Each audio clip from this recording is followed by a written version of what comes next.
Hello, I'm Dinah. I'm an independent consultant and practitioner in the youth violence sector. A little bit of background on that. The only background I know is that in the UK this year we have had a surge in violent crime for the first time in over 10 years, particularly, nicely, in murders, rapes, and weapon-enabled crime. So that's obviously concerning, because to anybody who works in the violence sector, you always know that recorded numbers of violent crime are only ever the tip of the iceberg. So what does it mean to be a consultant in the youth violence sector? It means that you're working with young people whose lives have been affected by violence, serious violence. The funding streams, the way that they organize themselves, tend to be a bit sensationalist. You have your gang violence, you have your child sexual exploitation funding streams, you have your radicalisation funding streams. But what you find in the sector is that the children that end up in your rooms, in your intervention and your programs, are all the same children. Because it's always the same. It's the vulnerable children who are vulnerable to different kinds of violent crime or who become involved in. That's a bit about my background. Perhaps in the context of the talk today, it's more interesting, or slightly more interesting, to ask the question, why did I get drawn into that kind of work? Because I didn't come from a violent home. I wasn't in an environment or a community where I was having to live with violence. In fact, I didn't really know anything about violence, and yet I've spent the last 15 years working with some of the most violent young people in the UK. So what I do remember is there were two very distinct triggers that changed something for me. And one of them was, I was living in Herne Hill, I was working for Reuters at the time, distinctly mediocre, by the way, in the financial services industry, and quite unhappy. And I lived mainly in my flat, in the train to work, and in my office, and then back in the train and back to my flat, and I had no connection to my community at all. And I remember walking past the petrol station home, and I was in my mid-30s, quite highly paid, and I was actually scared of three black 12-year-olds standing on the corner of my street. And I actually noticed myself speed up to walk past them. And I felt like such an idiot. I was so embarrassed. And I also profoundly didn't want to be the kind of 35-year-old professional who was scared of teenage children. So that's always stuck with me. The other thing was the Jamie Bulger case, which had a profound effect on me also. And although I didn't understand any of the things that I understand now about violence, I did feel very strongly that the way it was treated in the UK was wrong. Obviously, you had two 10-year-olds, I'm sure people know the story, who abducted and slaughtered, the only word for it, a 3-year-old boy. What I felt really uncomfortable about was the mentality, the response to it in the media, in the public, and so on. And then I actually heard the court recording, and I don't know why I heard it. I think I heard, maybe I found it on YouTube. Anyway, and you could hear the boys, the 10-year-olds, dog, squealing. It didn't sound human, it sounded like animals. And the criminal justice process just carried on around them, all the adults, the barristers and the judge and so on, just carrying on, sentencing them and so on, and I just knew that was profoundly wrong. So that's what drew me in. And 15 years later, here I am, developed a science of violence. It's an approach to working with young people who are affected by violence. But of course, it's a story. It's kind of my story as well, because if you take a step back, there's always a bit more to it than that. And what happened for me was that I didn't grow up in a violent home or in a violent community or with violence around me. I had a privileged upbringing. So when violence did happen to me, which it did, in my mid-20s. In my case, it was sexual violence, but it could be any type of violence. For me, I had absolutely no strategy for it, and it floored me. And in many ways, it's taken me many, many years to make sense of that. So I came into the violence sector with no understanding of violence, and I've worked with these young people to create an understanding and create this approach. And it's an important, what I call it, a sort of psychoeducation. I mean, I've borrowed that. I'm not a medical person. But what I've found is there is information that you can give people who are victims of violence, which is helpful.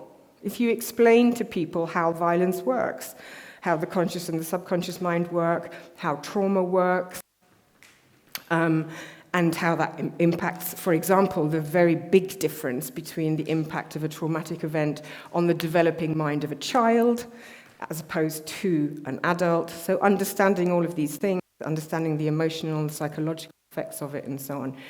You can package that up and teach it and train it to the people who've been affected by violence. It's incredibly helpful. And that was the motivation behind it. So to give you a little bit of an insight into the approach, I can't go into a lot of detail, but it's perhaps important to give an insight.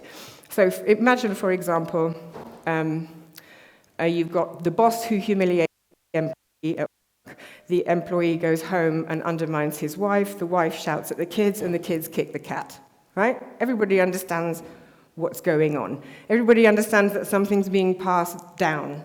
I've used that in prisons working with gang members. I've used that in the community. I've used that with people with no education, with lots of education. I've used that in the private sector. Everybody understands what's going on there. And the interesting thing about it is that everybody in the line feels really hard done by. Everybody feels like the perpetrator. Everybody feels like the victim. So that's interesting, isn't it? That victim and perpetrator are not two separate things. And let's look at that. What is actually happening there? What's being passed on? So that humiliating feeling in the office when the boss is undermining you in front of your colleagues and making those kind of comments, undermining your authority, he's bringing the feeling that's building up in the employee are feelings of shame. I'm not as good as the others. I'm not as much the same. Not the same value as other people. And that builds up over time, until it's unmanageable. And then the only thing you want to do is to pass it on. Who do you pass it on to? You pass it on to the person who's at home. You pass it on, and those comments, is that what we're having for dinner? Is that what you're wearing? Have you put on weight? Little things like that. You're passing on a sense of shame, aren't you? And the other person's taking it all over time. It builds up, it creates attention, creates a kind of a psychological trauma, or it could create a mental illness, it could create all kinds of things. But then when it gets to the point when you can't hold on to it anymore, you pass it on. And it gets passed on to who? It gets passed on to have power over. It has to be someone you have power over, doesn't it? The kids take the shaming from the parent.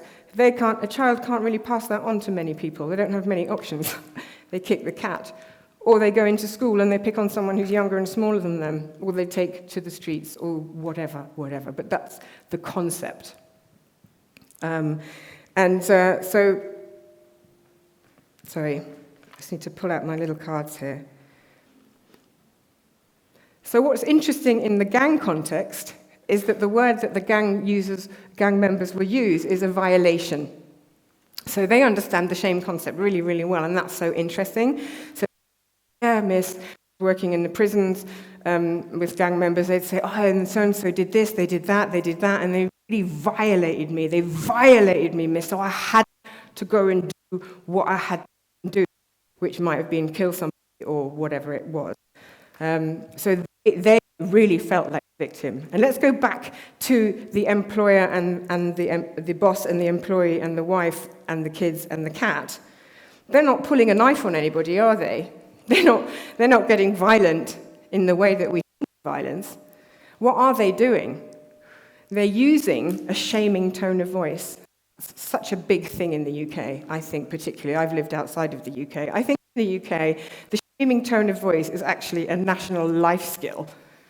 You know? And it really is. And humour is very shaming as well. We think about, such a great laugh. I have a great laugh at the bar. But when you get home, you think, was that me? Were they laughing at me? Is the joke on me? Is it on someone like me? And I've I've lived and worked in Holland and in Germany, and if you use a shaming tone of voice in a business context in Germany, they will literally pull you aside and ask you if you're all right. And they're right to do that, because it's not okay. It's never okay to use a shaming tone of voice. I like to use the fire analogy. Violence doesn't just happen like that. Like fire doesn't just happen like that. You don't walk around worried about fire breaking out randomly in your life. Okay? You need oxygen, you need fuel, and you need ignition. Otherwise, it's not going to happen. Right? And violence is the same. The shame is the fuel. And when that builds up, the shaming is the trigger. So this is very interesting, isn't it? You start to think about violence in that way. Forget the violent perpetrator and victim concept, and start thinking about it in terms of shame. Tone of voice, expression. Sometimes you don't even need to open your mouth in this country. You say, "You stupid" or something. And once you tune into it, you hear it everywhere. I hear it on the bus in London every day. Mothers talking to small toddlers, "Are you stupid" or something, with a few little expletives in there as well. And the child won't remember what you're saying, but they'll remember the tone, and they know that they're loved. Because actually, in the psychotherapeutic context, shame is the opposite of love. Leave you to think. So my elephant is that we don't have a gang problem in the UK. What we have is much worse than the gang problem. We have a violence epidemic. We have. Let's put globally aside for a minute and just talk about the UK. Violence is a big problem, but our lack of understanding of violence and our inability to deal with the people who are affected by violence is a much, much bigger problem. And that is what I have learned working in the front line for 15 years. And that's the message that I think is a wider audience. So think about the Zika virus for a minute. I know it's upsetting, and the pictures are really upsetting. Who's not going to get upset by a baby with a tiny head? That's just heartbreaking. You're going to get a global emotional response, a massive global appeal to raise money for it. And yet, really and truly, in terms of the numbers of the people that are affected, it's not really that much of a big deal.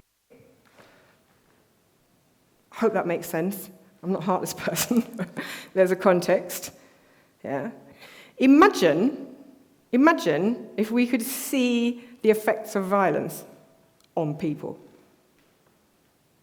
Imagine if we could actually see the effect we have on people when we use that shaming tone of voice or that shaming expression. A lot of the children I've worked with, they'll say to me, every single day of my schooling life, at least one teacher said to us, the whole classroom, "I don't care if you listen or not, I get paid anyway." Okay, so you don't like me. I don't like you. Game on. I think if one teacher had said that to me in my school career, I wouldn't be sitting here with the qualifications I have. I don't like it when people don't like me. I think that's very human. Yeah? So imagine if we lived in a world where you could see what you do when you inadvertently shame somebody. And of course, when do we do that? We do that when we're tired and fraggled, or when someone's been getting on us, or when we're feeling weak, or low on our own personal resources. So I want to invite you all to take on the